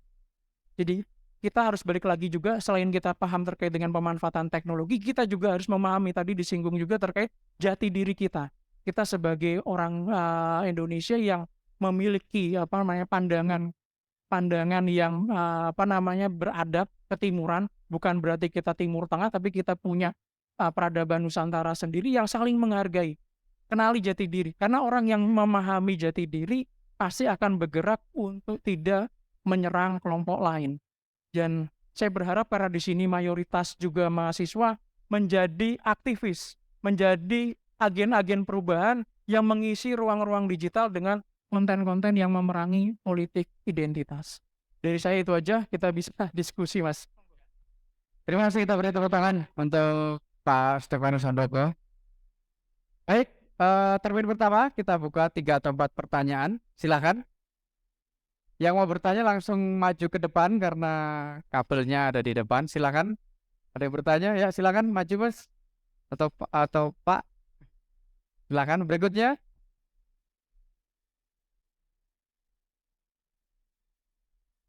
Ya, monggo Pak, silakan. Nama, instansi, kemudian pertanyaannya silakan. Baik, baik. Terima kasih atas waktu dan kesempatannya. Ini adalah kesempatan yang menarik untuk saya menyampaikan pendapat. Saya Albinus Anwar Zudat, saya berasal dari Universitas Zanabara, semester 4. Karena mengingat tema kita pada sore hari ini adalah wawasan kebangsaan, saya mau mengulas satu kasus kebangsaan di Indonesia, yakni intoleransi, Pak. Jadi sebelum saya menyebutkan satu contoh kasus, saya ingin bertanya, bagaimana Bapak melihat terkait surat SK 2 Menteri, Menteri Agama dan Menteri Dalam Negeri dalam hal pembangunan rumah ibadah. Sementara itu diatur di dalam konstitusi kita. Kalau tidak salah pasal 28 tentang orang hak beragama dan mendirikan rumah ibadah. Bahkan menolak timnas Israel beberapa waktu lalu, itu kan gara-gara alasan konstitusi sepakat. Lalu bagaimana dengan rumah ibadah itu? Lalu kemudian menghadirkan surat keterangan 2 menteri, yakni Menteri Agama dan Menteri Dalam Negeri. Mungkin itu Pak. Sekian dan terima kasih. Berikutnya, monggo Pak. Terima kasih, saya Adi dari Asmi Santa Maria Yogyakarta. Jalan benar, Tegal Rejo. Mumpung ketemu Dr. Bowo dari anggota Dewan Pendidikan DIY dan juga Dr. Steph dari anggota DPRD DIY Komisi D. Berarti lingkupnya provinsi. Tentang CCU Pak, CCU, Cross Cultural Understanding. Mungkin ini memang sudah harus digiatkan. Mungkin dari teman kita NTT tadi Mas Ernest ya, itu mungkin salah satu solusi untuk itu adalah CCU itu, Cross Cultural Understanding. Kalau di tingkat internasional itu biasanya kan CCU itu budaya Amerika, Jepang, Arab. Biasanya 3 itu mewakili Asia, Eropa, sama di daerah Arab. Tetapi Indonesia mungkin karena banyak suku berarti ada tantangan. Kira-kira yang menjadi perwakilan mungkin Sumatera 1, Kalimantan 1, Indonesia Timur 1, Jawa dipilih 1 budaya untuk CCU ini di kurikulum kalau mungkin. Saya tidak tahu apakah Dr. Steph dan Dr. Bowo bisa mempunyai sedikit otoritas untuk membuat itu menjadi peraturan di DIY masuk kurikulum, atau paling tidak saya mengusulkan waktu orientasi siswa baru. Saya tidak tahu namanya sekarang apa. Kalau zaman saya dulu ospek ya.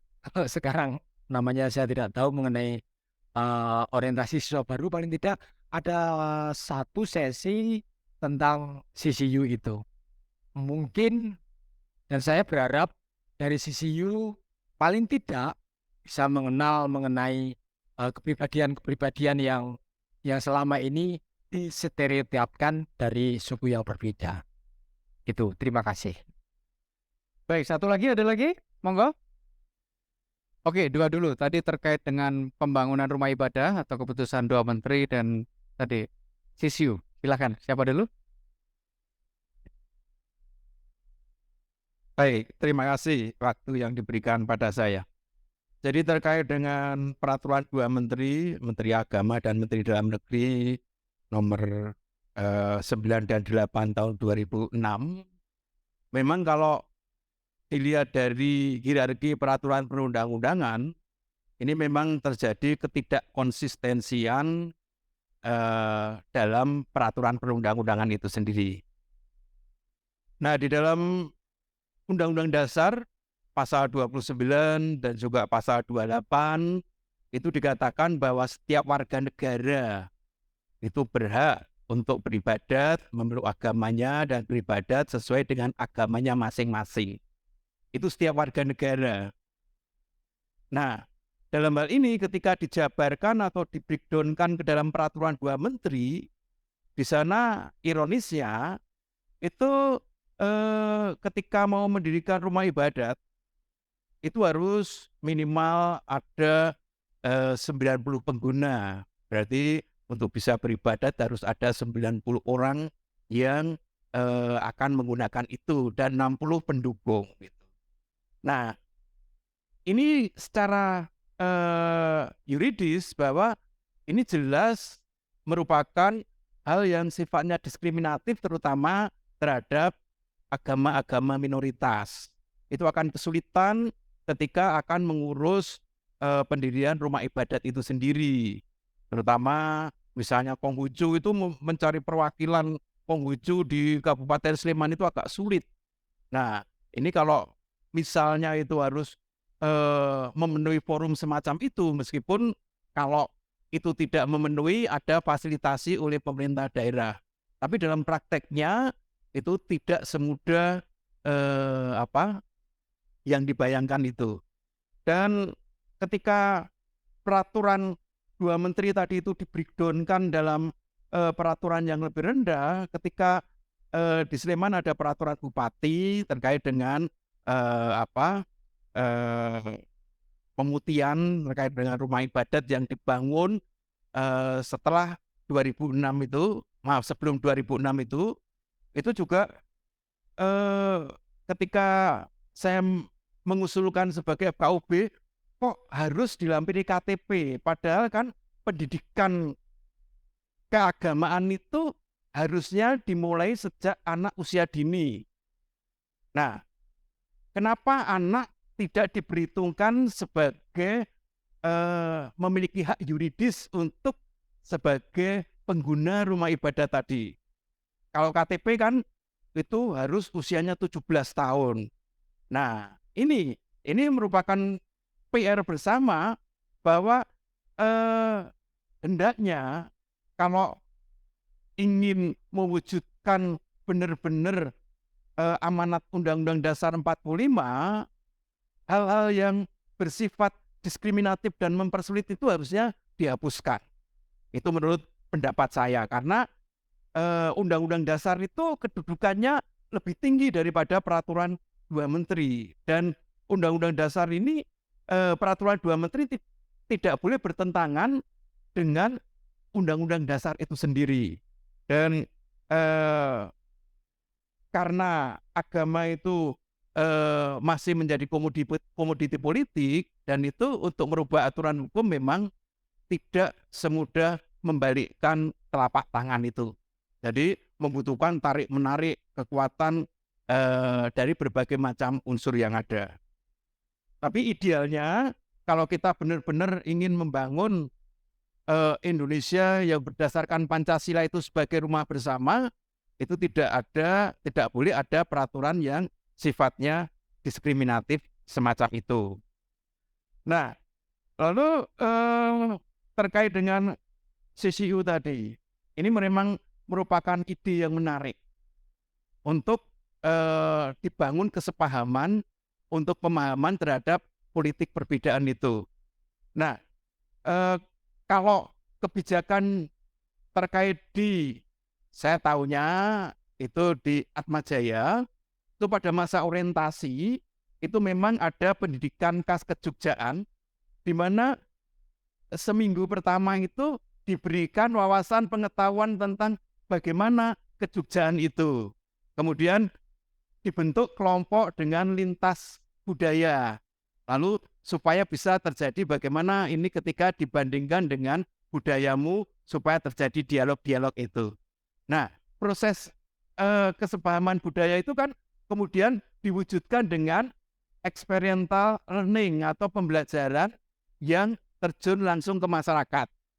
Nah, setelah seminggu pertama itu diberikan pemahaman kognisi, itu kemudian mahasiswa diminta untuk belajar. Di sini ada museum-museum, lalu ada peninggalan-peninggalan budaya Jawa, dan peninggalan budaya itu tidak hanya barang tontonan, tapi berisi tuntunan-tuntunan keutamaan hidup.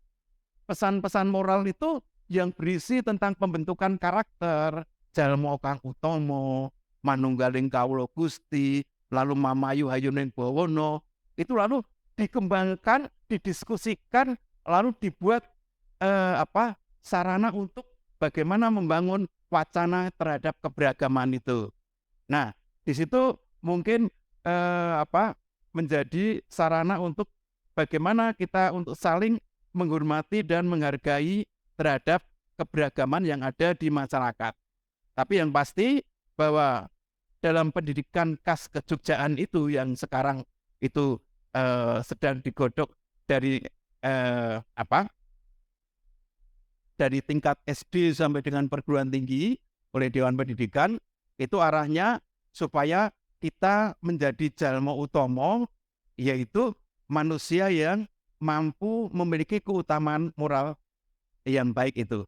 Jadi ide yang tadi disampaikan tadi itu akan coba kami sampaikan dalam rapat Dewan Pendidikan besok kalau pas ketemu pas rapat. Terima kasih ide yang menarik tadi. Terima kasih.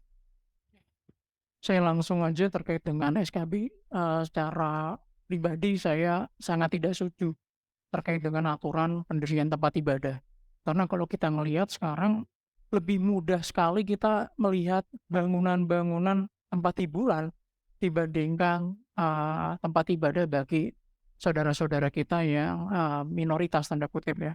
Sebenarnya saya tidak suka menggunakan kata minoritas dan mayoritas seperti ada kubu yang direndahkan gitu. Tapi kalau kita melihat kondisi realnya, memang kita berharap di daerah istimewa Yogyakarta tidak lagi muncul kesulitan-kesulitan bagi saudara-saudara kita, apapun agamanya, apapun kepercayaannya, mendirikan tempat ibadah. Secara politik saya sangat menentang terkait dengan SKB itu Bapak, buat teman-teman tadi yang juga bertanya. Kemudian terkait dengan CCU Pak, jadi saya sangat setuju juga bahwa di Yogyakarta sebagai miniaturnya Indonesia, seharusnya juga menjadi barometer bagaimana kita memahami kemajemukan. Jadi tidak hanya di tingkat universitas, tapi juga di tingkat yang lebih bawah, jadi SD, SMP, SMA juga diberikan informasi terkait dengan kondisi real dari masyarakat kita yang majemuk. Jadi jangan sampai ada bahwa kita ini orang Jawa, orang Jogja, punya pandangan yang sangat superior terhadap budaya dari saudara-saudara kita yang memang berasal dari wilayah yang lain yang kebetulan saat ini sedang ada di Yogyakarta. Dan ternyata suara-suara semacam itu, terbentuknya cross culture itu benar Pak. Beberapa waktu belum lama, sekitar 3 minggu yang lalu, Pak Gubernur juga sangat setuju bahwa ada pendidikan terkait dengan kejogjaan.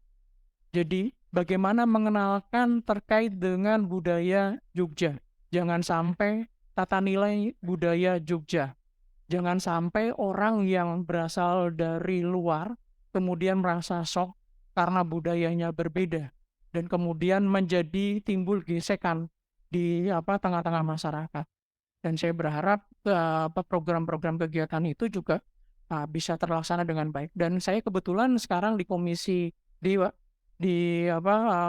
pendidikan, jadi saya akan mendorong bentuk-bentuk kegiatan-kegiatan yang mendorong peningkatan pemahaman bahwa Yogyakarta sebagai miniatur Indonesia yang sangat majemuk ya, mau nggak mau kita harus saling memahami. Jangan sampai memaksakan kehendak yang nantinya menjadi timbul perpecahan Bapak. Jadi timbul anggapan bahwa karena di Jogja pun bisa didorong tanda kutip perpecahan semacam itu dengan modal semacam itu, di tempat lain ditiru. Jadi pemaksaan-pemaksaan kehendak yang bertentangan dengan semangat Pancasila ditiru di tempat lain. Dan mudah-mudahan dari Jogja tidak ke arah ke sana. Jadi gerakan-gerakan politik identitas bahwa suatu golongan menjadi superior, kemudian menekan kelompok lain muncul dari Yogyakarta, kemudian diamati, ditiru, dimodifikasi di tempat lain menjadi gerakan-gerakan yang sejenis. Itu sangat merusak. Mudah-mudahan ke depan kita bisa bergandengan tangan mengusahakan terkait dengan bagaimana pemahaman kemajemukan tersebut. Itu saja, monggo. Baik, terima kasih Dr. Bowo dan Dr. Steve. Karena waktu kita terbatas, jadi untuk yang offline saya kira dicukupkan dulu ya. Ini ada pertanyaan satu lagi Pak dari online. Perkenalkan, saya Mika Suendra dari komunitas Jadawam Samarinda, Kalimantan Timur. Izin bertanya, jika berbicara demokrasi, jika tujuan akhir dari semuanya adalah kesejahteraan masyarakat dan kemajuan bangsa, Mengapa jumlah partai di Indonesia begitu banyak setelah era reformasi, Pak? Mengapa bisa begitu? Apakah fungsi partai dulu dan sekarang masih sama? Kemudian apa manfaat positif dan negatifnya dari banyaknya partai ini? Dan bagaimana sikap dasar kita menghadapi ini, apalagi ada partai-partai yang berbau intoleran. Terima kasih, salam sehat. Jadi di negara kita nih setelah ada amandemen kemudian ada perubahan peraturan memang membuka peluang bagi kelompok, bagi organisasi ataupun individu mendirikan partai. Kemudian memang aturannya semacam itu, jadi saat ini memang kita menghadapi kondisi bahwa di Indonesia akan memiliki banyak partai. Dan seperti sekarang kita lihat banyak sekali partai, baik itu nasionalis, moderat, bahkan yang berlabelkan agama. Jadi ke depan kita berharap bahwa akan semakin dewasa dalam berpolitik, dewasa dalam berdemokrasi. Memang idealnya Mas, idealnya bahwa di suatu negara yang sangat majemuk seperti Indonesia, memang jumlah partainya juga tidak sebanyak seperti ini untuk menjaga kestabilan. Tapi kalau kita melihat kondisi masyarakat seperti saat ini dengan berbagai macam pertimbangan berdasarkan latar belakang macam-macam, ya kita harus mengakomodir dulu, tanda kutip, bahwa kondisi demokrasi kita memang kita harus terus belajar untuk bisa mencapai ke titik yang ideal tersebut. Tapi sekarang ya memang yang paling memungkinkan ya Indonesia dengan jumlah partai yang seperti saat ini. Itu saja.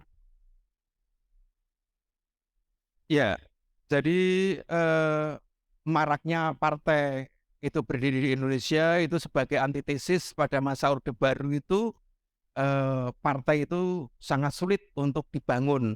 Jadi dulu hanya ada 2 partai politik dan 1 Golkar. Sehingga ketika ada penekanan yang sangat kuat, ketika keran itu kemudian dibuka, lalu masyarakat euforia untuk membuat partai-partai yang merupakan wadah dari aspirasi masyarakat.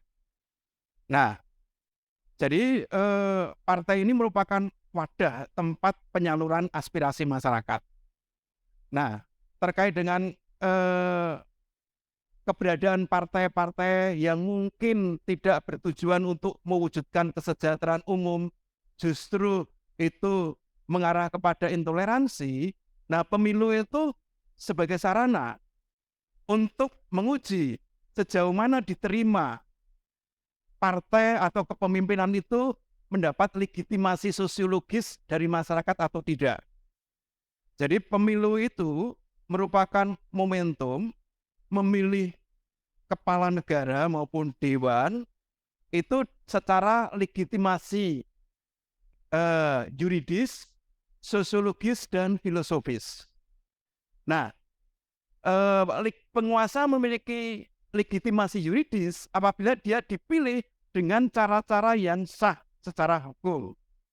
Jadi kalau tadi dikatakan money politik itu bahaya yang terbesar dari pemilihan tadi, itu karena apa? Nah, karena dengan money politik itu berdampak bahwa mereka tidak akan memperjuangkan kepentingan masyarakat. Jadi tidak ada istilah makan siang yang gratis, sehingga dia akan berusaha untuk kembali modal. Nah, sehingga kalau Anda misalnya terlibat dalam money politik, misalnya diberi 100.000, Anda kemudian memilih mau digiring ke partai-partai yang tidak sesuai dengan hati nurani, berarti dengan 100.000 Anda akan terpenjara selama 5 tahun oleh kekuasaan itu. Nah, nilai Anda apakah serendah itu? Lalu legitimasi sosiologis itu ketika partai itu tidak mendapat dukungan, dia otomatis akan tidak mendapat tempat dalam sistem pemerintahan, dan itu akan secara alami dia akan tergusur dari sistem yang ada. Dan legitimasi filosofis bahwa penguatan pemilu itu dalam rangka untuk membangun Indonesia sebagai rumah bersama yang berdasarkan kepada nilai-nilai Pancasila. Itu. Baik, terima kasih Dr. Bowo dan Dr. Steve. Sekali lagi kita beri tepuk tangan untuk kedua dokter narasumber kita ini. Karena waktu kita terbatas dan ini sudah pada akhir penghujung acara, maka kami dari Garda Institute mengucapkan terima kasih banyak atas kehadiran Bapak Ibu sekalian. Dan sebelum kita tutup kegiatan pada sore hari ini, akan kita dengarkan closing statement dari kedua narasumber kita ini terkait dengan pemilu, terkait dengan keterlibatan kita sebagai masyarakat, khususnya orang muda, apa yang perlu kita ambil peran dalam pemilu ke depan ini. Silakan. Karena kita mendekati pemilu 2024, kita berharap semua masyarakat berkolaborasi untuk membantu masyarakat kita mengisi ruang-ruang digital ataupun konvensional dengan gagasan yang mendorong kebersamaan, bukannya mengarah kepada politik identitas. Jadi setiap orang, setiap masyarakat yang ada di Indonesia memiliki tanggung jawab yang sama bersama-sama untuk mencegah terjadinya politik identitas. Itu saja dari saya. Nah, closing statement saya sebagai warga negara atau sebagai mahasiswa, bentuk partisipasi aktif bahwa Anda memiliki cinta tanah air dan wawasan kebangsaan, itu pilihlah sesuai dengan hati nurani, dengan pertimbangan rasional yang matang, dengan memperhatikan kinerja dan track record dari calon yang Anda sesuai dengan hati nurani tadi. Karena pilihan Anda akan menentukan masa depan Indonesia untuk 5 tahun ke depan. Jadi, jadilah pemilih yang rasional, jangan emosional ataupun sentimental. Terima kasih. Terima kasih. Dari statement closing yang sudah disampaikan kedua narasumber kita, maka berakhir pula kegiatan kita. Buat Bapak Ibu, teman muda, sedikit informasi, Garda Institute adalah satu lembaga yang menaungi khususnya orang-orang muda dalam mengembangkan diri, dalam pelatihan kepemimpinan, kolaborasi, seperti berkunjung ke gedung DPR untuk melakukan dialog, dan juga melakukan dialog-dialog seperti ini, diskusi-diskusi seperti ini. Jika Bapak Ibu sekalian nanti membutuhkan informasi tentang Garda Institute, bisa masuk ke website kami www.gardainstitute.com. Kemudian dengan media sosial kami semuanya namanya Garda Institute. Dan kolaborasi gagasan, kita menamai kegiatan pada sore hari ini kosan gitu ya. Maka suasananya seperti ini, sambil ngopi, sambil santai, tadi ada gitar-gitaran begitu. Dan harapannya ini kita bisa lakukan secara rutin setiap bulan begitu ya. Seperti suasana seperti ini. Kosan adalah kolaborasi gagasan. Akhir kata, saya mohon maaf jika dalam pembawaan kami semua di sini ada kurang-kurang, ada kurang kata dan lain sebagainya. Akhir kata, Assalamualaikum warahmatullahi wabarakatuh. Saya kembalikan ke MC.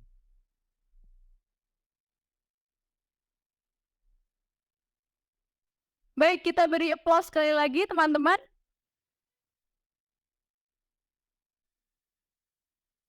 Dan sebelumnya kita juga mengucapkan terima kasih kepada Mas Bara telah menjadi moderator dalam seminar kali ini. Tak lupa kami, panitia, mengucapkan terima kasih atas partisipasi teman-teman yang udah hadir secara online maupun offline. Kita tepuk tangan dan kita beri penghargaan untuk diri kita masing-masing. Dan karena tadi seminar dibuka dengan doa, kita juga tutup dengan doa. Berdoa menurut agama dan kepercayaan masing-masing, dipersilakan.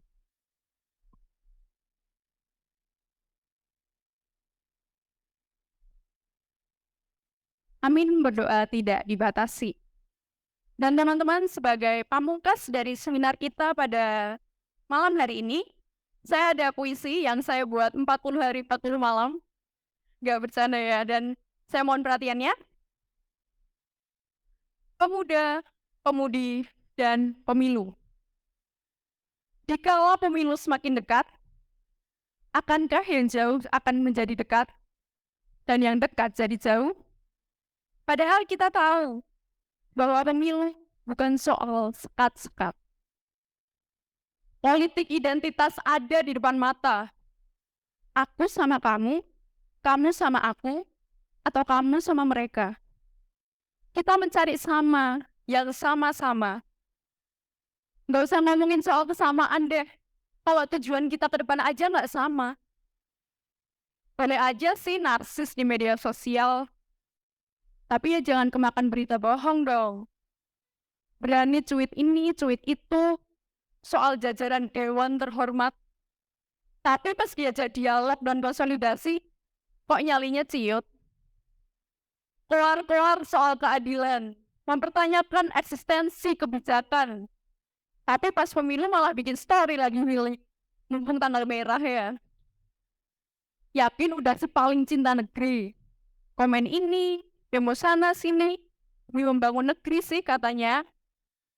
Tapi kok masih aja golput sih?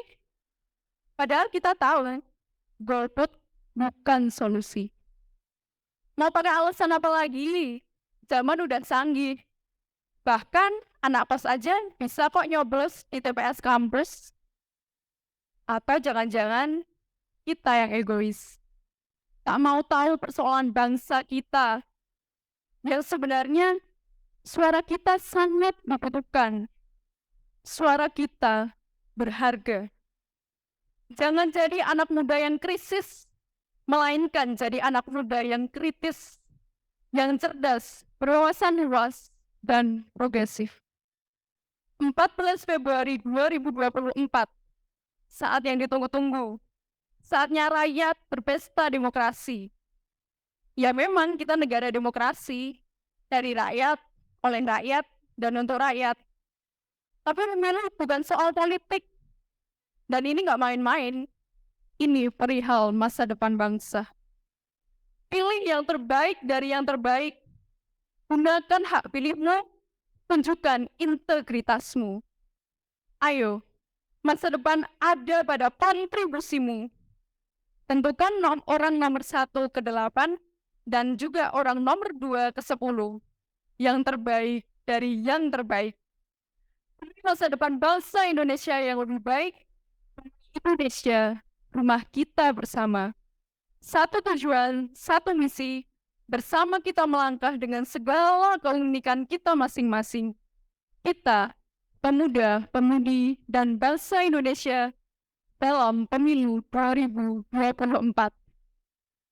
Saya Angela Merici Basilika, mohon undur diri selaku MC. Sampai jumpa di kosan 4. Terima kasih.